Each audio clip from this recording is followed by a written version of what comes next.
Ternyata ada loh orang yang mencuri dalam sholatnya. Hah? Maksudnya gimana?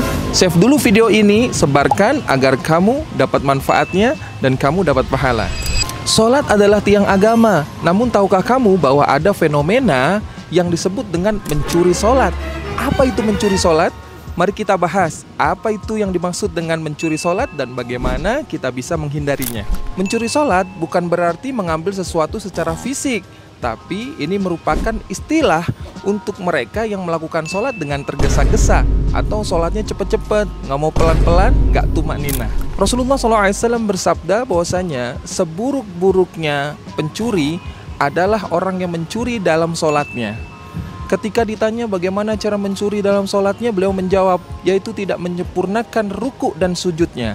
Hadis riwayat Ahmad. Adapun tanda-tanda mencuri sholat adalah gerakan sholat yang terburu-buru, sholat yang dilakukan dengan cepat, gak khusyuk, bacaannya cepet-cepet, kayak mau ngambil gaji aja, tanpa memperhatikan ketenangan dan juga setiap gerakan sholat. Lalu sholatnya tidak tumakninah. Banyak dari kita yang sholatnya gak tumakninah. Setiap gerakan gak ada jedanya, selalu terburu-buru. Lalu kurangnya kekhusyuan dalam sholat. Sholat tanpa perasaan, hadir di hadapan Allah tanpa rasa cinta dengan Allah, seringkali pikiran melayang kemana-mana, padahal ini sangat penting banget di dalam sholat. Dan apa aja sih dampak mencuri sholat? Mencuri sholat dapat mengurangi pahala sholat dan bahkan membuat sholatnya tidak sah. Termasuk ketika kita baca Al-Fatihah kita cepet-cepet, gak fasih, itu akan membuat sholat kita nggak sah. Sholat adalah salah satu merupakan komunikasi kita dengan Allah Subhanahu wa Ta'ala. Ketika kita melakukan sholat tidak sempurna, maka sholatnya tidak sah. Terus gimana sih caranya biar kita nggak mencuri sholat? Pahami gerakan bacaan sholat. Memahami makna dan gerakan dalam sholat dapat membantu meningkatkan kekhusyuan dan kesempurnaan dalam sholat kita. Latih sholat kita dengan tumakninah. Biasakan untuk berhenti sejenak di setiap kita melakukan gerakan sholat. Misalkan setelah ruku, berdirilah tegak dan tenang sebelum turun ke sujud. Lalu khusyuk dalam sholat.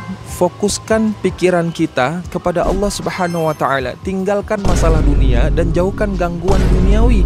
Buatlah lingkungan sholat yang tenang dan aman. Yang paling penting adalah perbaiki bacaan Quran kita, sehingga ketika di dalam sholat kita bisa lebih khusyuk dalam melakukan sholat. Yang terakhir adalah jangan lupa belajar fahami rukun sholat, ya, bagaimana caranya sholat dengan khusyuk dan yang lain-lain tentang perihal sholat ataupun fikih tentang sholat. Teman-teman, sholat adalah hadiah dari Allah Subhanahu wa Ta'ala yang harus kita laksanakan, wajib kita kerjakan dengan sebaik-baiknya. Mari kita hindari mencuri sholat dan berusaha untuk selalu menyempurnakan sholat.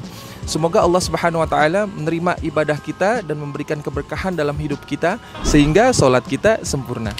Jangan lupa teman-teman sebarkan video ini ke teman-teman semuanya biar dapat amal jariah. Jangan lupa ngaji biar nggak nyesel di akhirat nanti.